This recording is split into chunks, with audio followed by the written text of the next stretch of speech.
आपल्या प्रमुख वक्त्या म्हणून आपल्याला लाभलेल्या आहेत सो श्रुती दिनकरराव देशपांडे ताई. सो ताई या MA मराठी DED आहेत. ताई नाना पालकर शाळा नांदेड येथे 17 वर्षापासून सहशिक्षिका म्हणून कार्यरत आहेत. तसेच राष्ट्रसेविका समिती विभाग बौद्धिक प्रमुख म्हणून जबाबदारी आहे. ताई सरस्वती प्रतिष्ठानच्या सदस्य आहेत. सो श्रुतीताई.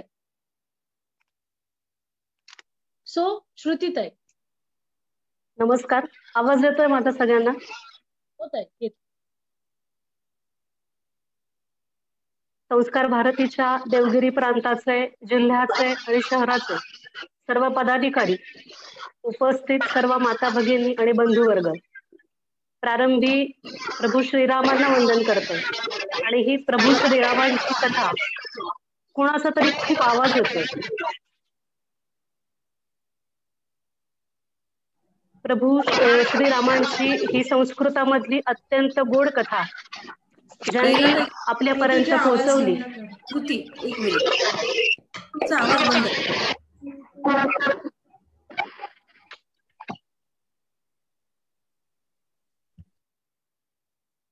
करू सुरू? होय.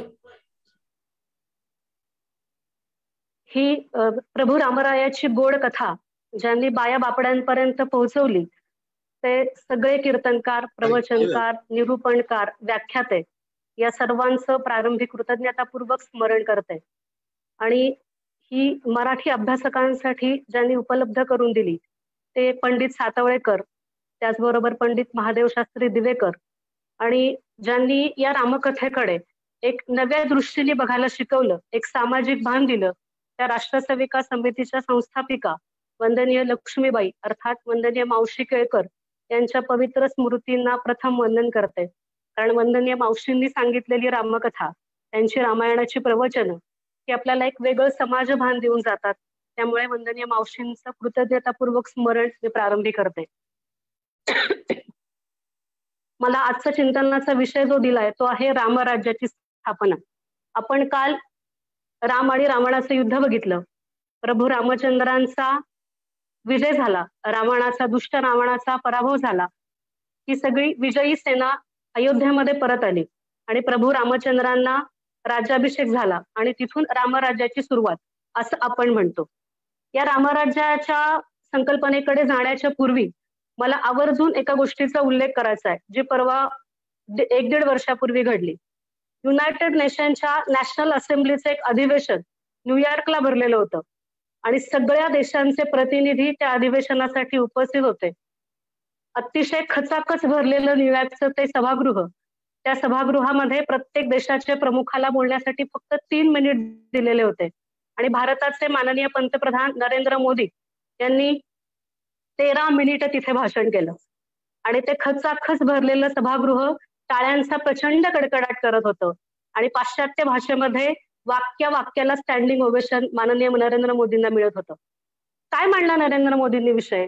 तर मोदीजी तिथे असं म्हणाले की नरेंद्र मोदींनी भारताची प्रतिमा तिथे अशी मांडली, भारताची भूमिका जगाच्या बाबतीत अशी मांडली की सर्वेपि सुखिनः सन्तु या विचाराने चालणारा माझा देश आहे आणि जगत कल्याणासाठी भारताची भूमिका काय असेल, उद्याच्या भविष्यामध्ये भारतीय राजकारणाची दिशा कोणती असेल, या संदर्भाने नरेंद्र मोदी तिथे बोलले आणि त्यांनी असं सांगितलं की भारतीय विचार हा जो जगभर पसरतो तो ना लष्करी सामर्थ्यावरती पसरतो, ना तो इतरांच्या अर्थव्यवस्थेवर ना कंट्रोल करून पसरतो, तो पसरतो या भारतीय संस्कृतीच्या विचारांमुळे.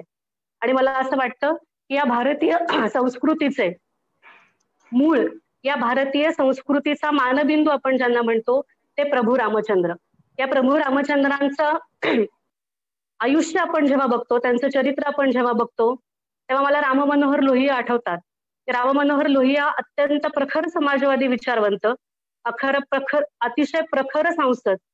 त्यांनी त्यांच्या एका निबंधामध्ये राम, कृष्ण आणि शिव असं एक चिंतन मांडलंय आणि ते असं म्हणतात की या भारतीय संस्कृतीचं जे महावस्त्र आहे हे या तिघांनी विणलंय.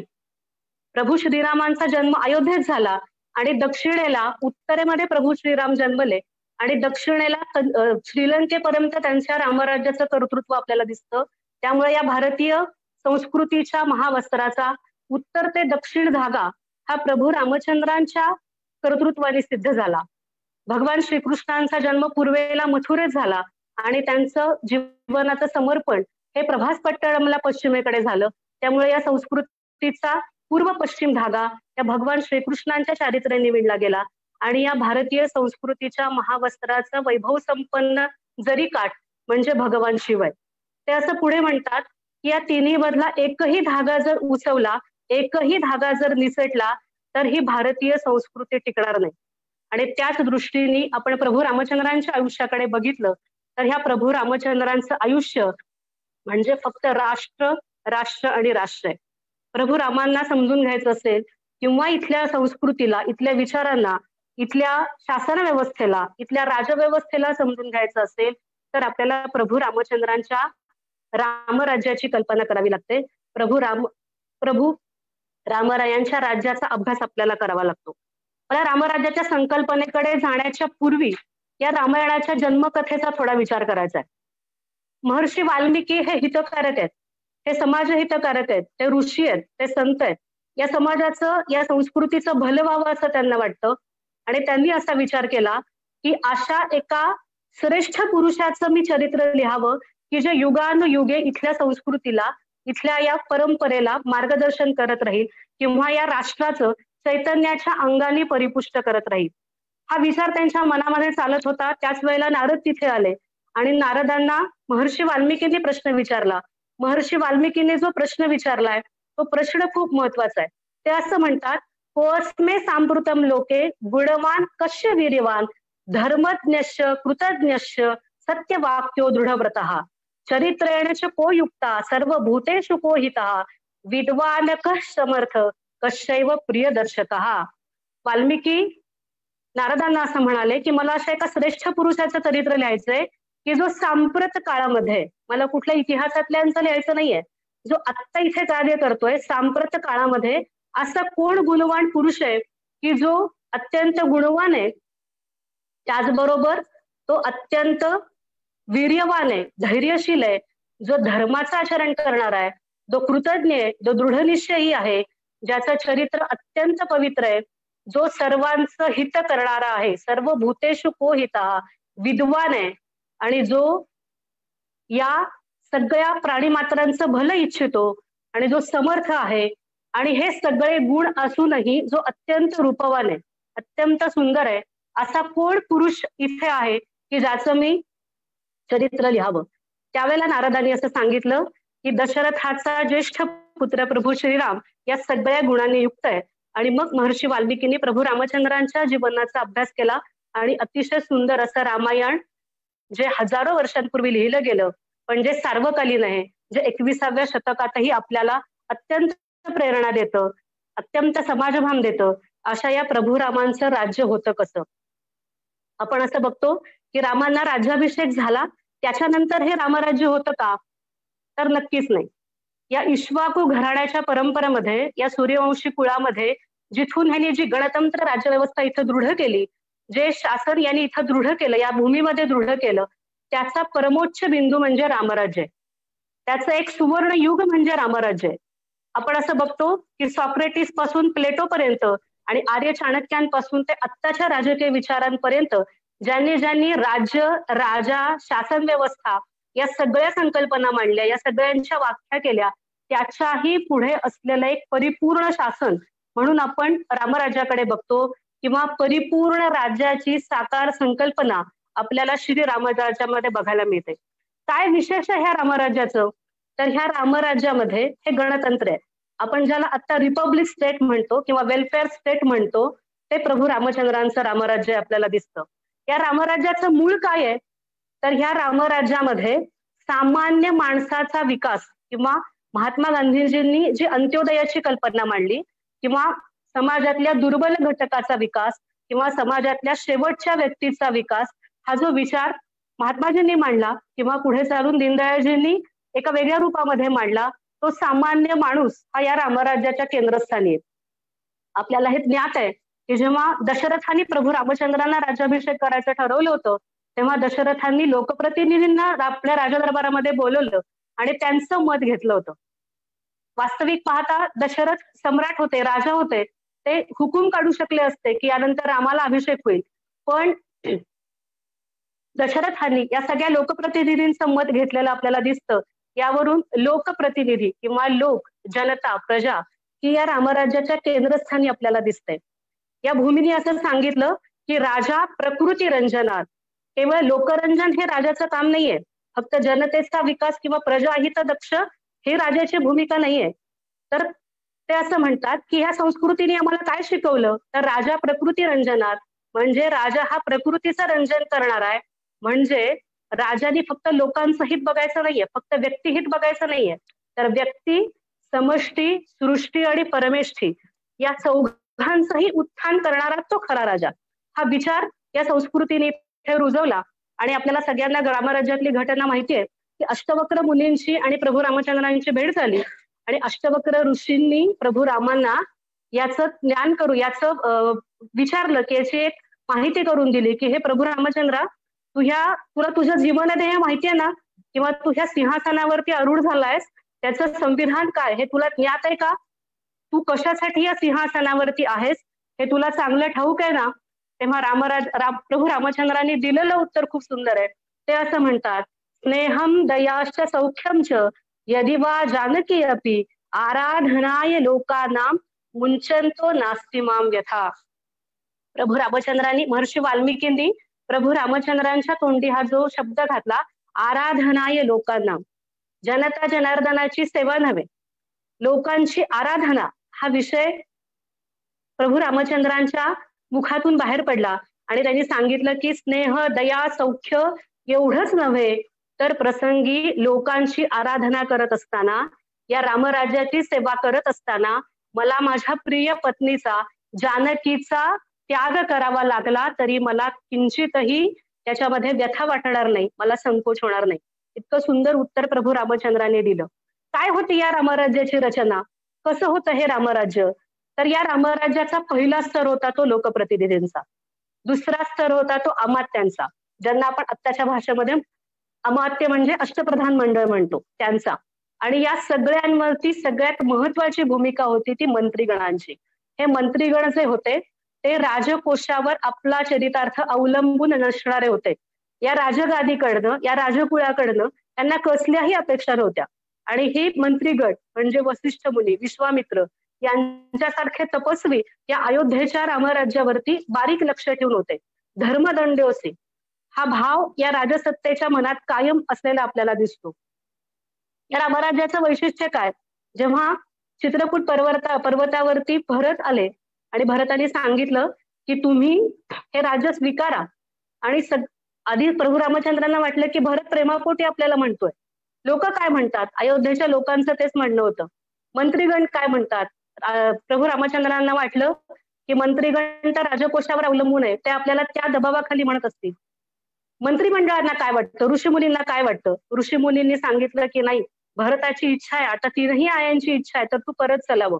पण प्रभू रामचंद्र असं म्हणतात की हे मंत्रीगण, हे लोक आणि हे ऋषीमुनी यांच्यावरही एक चौथी सत्ता माझ्यावर राज्य करते, आणि ती आहे सत्सद विवेक बुद्धीची. ती सत्सद विवेक बुद्धी मला आता सांगतेय की तुमचा सगळ्यांचा आग्रह असला तरीही मी माझ्या वडिलांच्या वचनामध्ये बद्ध आहे. मी माझ्या वडिलांना वचन दिलंय, पिताजींना मी वचन दिलंय की 14 वर्ष मी वनवासामध्ये राहीन, आणि त्या वचनाचा मला मोड करता येणार नाही, त्यामुळे मला नगर प्रवेश करता येणार नाही. तेव्हा आपण असं बघतो या भरतानी प्रभू रामचंद्रांच्या पादुका राजसिंहासनावरती ठेवल्या, स्वतः भरत पर्णकुटीमध्ये येऊन राहिले, आणि आपण आत्ता ज्याला असं म्हणतो की एक काळजीवाहू सरकार भरतानी 14 वर्ष रामरायाच्या वतीने चालवलं अयोध्येमध्ये. आणि सत्तारूढ होण्याची कसलीही हव्यास आपल्याला तिथे दिसत नाही, प्रभू रामचंद्रांच्या मध्येही आणि भरतामध्येही. या रामराज्याचे महत्वाचे 4 अंग आहेत, महत्वाचे 4 स्तंभ आहेत. या स्तंभामध्ये पहिला स्तंभ आहे तो धर्माचा, दुसरा स्तंभ आहे तो राजव्यवस्थेचा. धर्म, मंत्रीगण कायम याच्यावरती लक्ष ठेवू नये, रामराज्यावरती लक्ष ठेवू नये. दुसरं आहे राजव्यवस्था. राजव्यवस्थेचा उल्लेख आपण मगाशी केला की 3 स्तर या राजव्यवस्थेचे केलेले आहेत, अमात्य आहेत, लोकप्रतिनिधी आहेत आणि मंत्रीगण आहेत. चौथी आहे ती समाज व्यवस्था. मला समाज व्यवस्थेवरती थोडं विशेष बोलायचंय, कारण इथली समाज व्यवस्था आपण जेव्हा बघतो तेव्हा अतिशय निरोगी अतिशय संपन्न जनता, परस्परांवरती प्रेम असणारी, आपल्या कर्तव्यामध्ये यत्किंचितही कसूर नसणारी, राजाला आणि राज्याला अतिशय जबाबदार असणारी, आणि सगळ्यात महत्वाचं म्हणजे सहिष्णू वृत्तीची ही प्रजा आहे. इथले जे लोक आहेत ते एकपत्नी व्रताचा अंगीकार करणार आहेत, आणि इथल्या ज्या स्त्रिया आहेत त्या पतिव्रतेच्या अंगाने आपल्या पतीशी खंबीरपणे पाठीशी उभ्या राहणार आहेत. संपन्न अयोध्या नगरी आहे, मोठे मोठे वाडे आहेत, अतिशय भव्य दिव्य रस्ते आहेत, बागा आहेत, वन आहेत, समाज जीवन अतिशय सुंदर आहे. हे समाज जीवन राजा सिंहासनावर असतानाच सुंदर आहेत का? हे समाज जीवन फक्त राजा सिंहासनावर असतो तेव्हाच सुरळीत आहे का? तर नक्कीच नाही. कारण 14 वर्ष प्रभू रामचंद्र वनवासात आहेत. प्रभू रामचंद्रांच्या पादुका राजसिंहासनावरती ठेवून भरत नगराच्या बाहेर राहून राज्य करतायत. पण राज्यामधली पण अयोध्या नगरीमध्ये, अयोध्येच्या त्या रामराज्यामध्ये कसलीही अंतर्गत बंडाळी नाहीये. राज्य अतिशय सुरळीत चाललंय. आपण बघतो 14 वर्षांच्या नंतर जेव्हा प्रभू रामचंद्र अयोध्या नगरीमध्ये आले तेव्हा भरतांनी राज्य प्रभू रामचंद्रांच्या पायाशी अर्पण केलं, आणि भरतांनी असं सांगितलं की हे राजन, या 14 वर्षामध्ये मी अयोध्या नगरीचा जो राजकोष आहे तो 10 पटीने वाढवलाय, तो 10 पटीने वाढलाय. म्हणजे इतकी सुयोग्य राज्यव्यवस्था, मला म्हणायचंय की इतकी संपन्न समाज व्यवस्था, इतकी संवेदनशील समाज व्यवस्था त्या रामराज्याच्या काळामध्ये होती. महात्माजी नेहमी असं म्हणत असत की जनता जर रामराज्यामध्ये होती तशी वागली नाही तर रामराज्य अशक्य आहे. कारण रामराज्य निर्माण करणं हे शेवटी प्रजेच्या हातामध्ये आहे. तत्कालीन प्रजा तितकी संवेदनशील होती, आपला राजा आणि राज्याविषयी अत्यंत जबाबदार होती. मला असं वाटतं की आजच्या काळामध्ये आपण जर सभोवताली नजर टाकली तर 1400 रुपयाचं इंजेक्शन 54,000 देणारे आपला समाज, आणि राजा गादीवर नसताना सुद्धा, केवळ पादुका राजसिंहासनावरती असताना सुद्धा राजकोष 10 पटीने वाढणारी रामराज्याची प्रजा, या सगळ्यांचा आपण जेव्हा विचार करतो तेव्हा रामराज्याची कल्पना जर प्रत्यक्षात साकारायची असेल तर प्रजा म्हणून आपलं किती कर्तव्य आहे याची आपल्याला कल्पना येते. या स्तंभाचा चौथा स्तंभ होता अर्थव्यवस्था. आपण त्याच्यावरती बोलून गेलो. धर्मविचार, राजव्यवस्था, समाज व्यवस्था आणि अर्थव्यवस्था. अतिशय संपन्न अर्थव्यवस्था आहे. राजव्यवस्थेचा पायाच मुळात संवेदनेवरती, परस्पर सहकार्यांवरती, सहिष्णुतेवरती आणि प्रामाणिकपणावरती अवलंबून आहे. त्याच्यामुळे इथली अर्थव्यवस्था सुद्धा अतिशय संपन्न आहे. अंतर्गत आणि बाह्य सीमांचं संरक्षण अत्यंत काटेकोरपणे प्रभू रामचंद्रांनी केलंय, त्यांच्या रामराज्यामध्ये असलेलं आपल्याला दिसतं. त्याच्यातला अजून सगळ्यात महत्वाचा मुद्दा म्हणजे त्या काळचा निसर्ग किंवा पर्यावरण दृष्टी. प्रभू रामचंद्रांनी आपल्या राज्यामध्ये अत्यंत निसर्गाला हानी पोचणार नाही याची काळजी इथले प्रजाजन घेत असत. प्रत्येकाच्या दारासमोर आणि नगरांच्या बाहेर मोठे मोठे बगीचे उद्यान असत, आणि निसर्गाला हानी पोचणार नाही असं पोचेल असं कुठलंही कार्य करायचं नाही अशी सक्त ताकीद राजाची असे. आणि त्यामुळे आपल्याला असं दिसतं की वाल्मिकींनी फार सुंदर वर्णन वाल्मिकी रामायणामध्ये या पर्यावरणाचं आणि निसर्गाचं केलंय, की वाल्मिकी पुन्हा पुन्हा प्रत्येक प्रसंगाला अनुसरून पुन्हा पुन्हा निसर्गाचं वर्णन करतात, की प्रत्येक ऋतू वेळेवर येतो. आत्ताच्या सारखं नाही होत की उन्हाळ्यामध्ये पाऊस पडतो, हिवाळ्यामध्ये प्रचंड ऊन पडतं. प्रत्येक ऋतूंचा काळ ठरलेला आहे. समुद्र आपल्या सीमा उल्लंघत नाहीये, सुनामी नाहीये, समुद्र उल्लंघत नाहीये सीमा. तापमान अत्यंत शीतल आहे, अत्यंत सुंदर हवा आहे. आणि या सगळ्यांचा आपण जेव्हा अभ्यास करतो तेव्हा कुठेतरी असं वाटतं की प्रभू रामचंद्रांचा परवा इंडियन आयडॉल मध्ये जेव्हा रामदेव बाबा आले होते तेव्हा ते सहज असं म्हणाले की इथल्या प्रत्येकाच्या मध्ये प्रभू रामचंद्रांचा DNA आणि खरंच त्याचा प्रचिती यावी. असा एक प्रसंग घडला, तो मला इथे आवर्जून उल्लेख करावा असं वाटतो की परवा पॅरिस करार जो झाला 30 नोव्हेंबर ते 11 डिसेंबर 2015 साली पॅरिस करार झाला. या पॅरिस करारामध्ये 195 देशांनी सहभाग घेतला होता. तो पॅरिस या ठिकाणी झाला. तो करार अत्यंत होणं खूप अवघड गोष्ट होती, कारण जागतिक तापमान हे 2 डिग्री सेल्सिअस पर्यंत ठेवायचं किंवा शक्यतोवर 1.5 डिग्री सेल्सिअस पर्यंत ठेवायचं अशी, आणि त्या संदर्भाने काही काटेकोर नियम प्रत्येक देशाला पाळावे लागणार होते, त्याच्यावरती साईन कराव्या लागणार होत्या. वास्तविक ते खूप कठीण काम होतं, पण तो करार यशस्वी झाला आणि तो पॅरिस करारावरती सगळ्या 195 देशांच्या महत्वाच्या देशांच्या सह्या झाल्या आणि तत्कालीन अमेरिकेचे राष्ट्राध्यक्ष बराक ओबामा या पॅरिस कराराचं वृत्तांकन करण्यासाठी पत्रकारांना माहिती देण्यासाठी बाहेर आले आणि त्यांनी आवर्जून एक उल्लेख केला. ते असं म्हणाले की हा पॅरिस करार होऊ शकला कारण भारताने याच्यामध्ये खूप महत्वाची भूमिका बजावली. भारताच्या सहभागाशिवाय हा करार केवळ अशक्य होता. काय भूमिका मांडली भारताने या ठिकाणी? भारताने असं सांगितलं की निसर्ग आणि मानव यांचं एक अभिन्नत्व जे आहे ते भारताने त्या ठिकाणी मांडलं आणि एक वैश्विक व्हिजन पर्यावरणाच्या दृष्टीने काय असावं, काय आदर्श स्थिती आहे याचा वस्तुपाठ भारताने तिथे सांगितला आणि तो करार यशस्वी झाला. मला असं वाटतं की कुठेतरी रामराज्याचा तो ओघवता जो विचारांचा ओघ आहे तो आपल्यामध्ये आहे, फक्त त्याच्यावरती फुंकर घालण्याची गरज आहे. परवा विवेक घोसासी बोलताना फार सुंदर म्हणाले होते. त्यांनी रामरक्षा ते असं म्हणाले की रामराज्याचं वर्णन रामरक्षेमध्ये बुध कौशिक ऋषींनी फक्त एका श्लोकामध्ये केलंय. तुम्हाला इतकं सगळं वर्णन करायची पण गरज नाही. ते असं म्हणतात, खूप सुंदर संगती विवेक घसासेंनी लावली, मला त्याचा आवर्जून उल्लेख इथे करावा असं वाटतो. विवेकजी असं म्हणाले की रामरक्षेमधला दक्षिणे लक्ष्मणो यस्य वामे तू जनकात्मजा पुरतो मारुतीर यस्य तंवंदे रघुनंदनम. हे म्हणजेच रामराज्य. कसं तर ज्या रघुनंदनाला आम्ही नमस्कार करतो तर तो रघुनंदन हा आमचा राष्ट्रपुरुष आहे. तो चारित्र्याचं प्रतीक आहे, तो चारित्र्यवान आहे आणि जणू काही चारित्र्यच सिंहासनावरती आरूढ झालेलं आहे. विशुद्ध चारित्र्याचं प्रतीक म्हणजे तो राजा आहे, सिंहासनावर आरूढ झालेला, ज्याला आम्ही वंदन करतो, ज्या रघुनंदनाला आम्ही नमस्कार करतो. आणि असा चारित्र्य संपन्न राजा सिंहासनावरती आरूढ झालेला असल्यामुळे दक्षिणे लक्ष्मण यस वामे तू जनकात्मजा, वामांगी म्हणजे त्यांच्या डाव्या बाजूला जानकी आहे आणि ही जानकी म्हणजे साक्षात लक्ष्मीचं रूप आहे, जी राजलक्ष्मीच्या रूपाने तिथे उभी आहे, जी संपन्न राजकोशाच्या रूपाने ती त्यांच्या डाव्या बाजूला उभी आहे. वास्तविक व्यवहारामध्ये आपण असं म्हणतो की लक्ष्मी चंचल आहे, पण हा चारित्र्यवान राजा सिंहासनावरती असल्यामुळे या लक्ष्मीनी आपलं चांचल्य विसरलंय आणि ती स्थिर होऊन प्रभू रामचंद्रांच्या डाव्या बाजूला उभी आहे. प्रभू रामांच्या उजव्या बाजूला दक्षिणे लक्ष्मणो यस्य, उजव्या बाजूला साक्षात लक्ष्मण उभे. ते या राज्याची जी प्रजा आहे, या राज्याची जी जनता आहे, हा जो समाज आहे तो लक्ष्मणाच्या बंधू प्रेमाने उभा आहे. राजावरती, या शासनावरती, या राज्यावरती कसलंही संकट आलं तरी त्या संकटांचा सामना करण्यासाठी लक्ष्मणाच्या बंधुभावानी इथला समाज सज्ज आहे. तो दक्षिणेला ह्या राजाच्या बाजूनी उभा आहे. दक्षिणे लक्ष्मणो यस्य वामे तू जनकात्मजा पुरतो मारुतीर यस्य. आणि समोर अत्यंत विनम्र भावानी बसलेले हनुमानजी आहेत, हनुमंतराय आहे.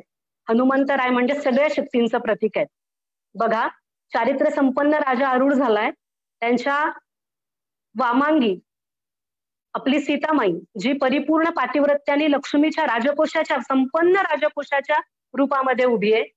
लक्ष्मणाच्या रूपाने सगळा समाज या राजा आणि राज्याच्या रक्षणासाठी सज्ज आहे, उभा आहे. आणि जेव्हा असा समाज एकत्र येतो त्यावेळेला जगामधल्या सगळ्या शक्ती अत्यंत कृतज्ञतेने आपल्या या राज्याच्या पायाशी विनम्र आहे. हे असं रामराज्य आहे, हे असं रामराज्य आम्हाला अपेक्षित आहे. आणि म्हणून जगातल्या सगळ्या शक्ती दास्य भावानी या रामराज्याच्या पुढे उभ्या आहेत. म्हणजेच हे असं रामराज्य आम्ही अपेक्षित करतो. या पुण्य पुरातन आणि त्याच वेळी नित्य नूतन असणाऱ्या संस्कृतीचे आम्ही पाईक आहोत आणि ह्या रामराज्याचे आम्ही वारसदार आहोत. ते रामराज्य पुन्हा एकदा उभं करणं, कारण माननीय पंतप्रधानांनी आपल्याला आत्मनिर्भर भारताचा जो नारा दिला, आत्मनिर्भर भारताचा नारा देताना आता जागतिक राजकारणाच्या दृष्टीने आपण विचार केला तर सगळं जग भयान वेगाने पळतंय, प्रचंड वेगाने प्रगती करतंय, पण तरीही या संपूर्ण जगाला एक आधार वाटेल, एक मानसिक शांतता प्रदान करेल असा एक कुठला तरी राष्ट्र जग त्याची वाट बघतंय आणि ते विश्वगुरुपद आमच्या या भारताला स्वीकारायचंय. कारण त्यासाठी आम्हाला सज्ज व्हायचंय. कारण शेवटी नित्य नूतन पुण्य पुरातन असणारी भारतीय संस्कृती ही जगत कल्याणाचा विचार करते. सर्वेपि सुखिनः सन्तु सर्वे सन्तु निरामयाः सर्वे भद्राणि पश्यन्तु मा कश्चित् दुःखभाग् भवेत्. इथे सगळ्या विश्वाच्या कल्याणाचं पसायदान मागणारे ज्ञानेश्वर जन्माला आले, त्या संस्कृतीचे आम्ही पाईक आहोत. आणि त्या दृष्टीने मला असं वाटतं की रामराज्य जर आम्हाला पुन्हा निर्माण करायचं असेल किंवा रामराज्याचे आम्ही पाईक असू, रामराज्य आम्हाला पुन्हा नव्याने बघायचं असेल तर समाज म्हणून आम्हाला घडावं लागेल, राजा म्हणून राज्यकर्त्यांना घडावं लागेल, प्रजा म्हणून प्रजेला घडावं लागेल.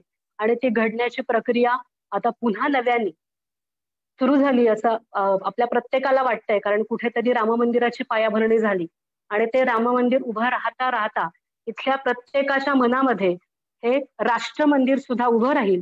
कारण हे अवघड आहे का, हे कविकल्पना आहे का, तर निश्चित नाही. कारण आपण वाल्मिकींचा विचार बोलून गेलो, रामायणाचा विचार आम्ही फक्त भावुकतेने करत नाही, आम्ही फक्त पारमार्थिक दृष्टीने करत नाही, किंवा रामायणाचा विचार आम्ही फक्त आध्यात्मिक दृष्टीने नाही करत. तर या रामायणाच्या मागे, रामराज्याच्या मागे, राम आणि त्याच्या शासन व्यवस्थेच्या मागे एक दिव्य विचार आहे, एक विजुकिषू मानसिकता आहे भारतीयांची जगण्याची. आणि ती घेऊन पूर्ण ताकदीनिशी, पूर्ण सामर्थ्यानिशी आम्ही या जगाच्या दरबारामध्ये उतरणार आहोत. कुठल्या रूपामध्ये उतरणार आहोत, तर जगद्गुरु भारत, या माऊली सर्प गुरुस्थान या जगाचे. आणि तीच भावना आपल्या प्रत्येकाच्या मनामध्ये आहे, ही कविकल्पना नाहीये. कारण जगद्गुरु संतश्रेष्ठ तुकोबारायांच्या शब्दांवर आपल्या सगळ्यांचा विश्वास आहे.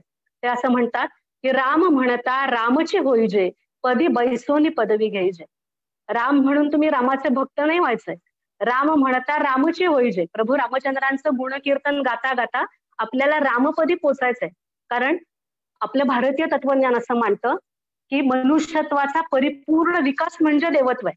प्रभू रामांना आपण देवत्व का देतो, पण मनुष्य म्हणून ते जन्माला आले, पण मनुष्यत्वाचा परिपूर्ण विकास प्रभू रामचंद्रांच्या ठिकाणी आपल्याला दिसतो. तो मनुष्यत्वाचा परिपूर्ण विकास आपल्याला करायचा आहे. आणि व्यक्ती, समष्टी आणि पुढे चालून या विश्वाचं कल्याण आपल्या सगळ्यांच्या हातून घडावं, या माऊलीला आपण, या भारतभूमीला आपण जगत कल्याणकारी बनवण्याच्या दृष्टीने प्रार्थना करूयात. प्रभू श्रीरामांच्या चरणी तशी प्रार्थना करूयात. आणि ही प्रार्थना निश्चित सुफळ संपूर्ण होईल आणि माऊलींच्या भाषेतच ती शुभंकर होईल अशी आपल्याला सगळ्यांना खात्री आहे.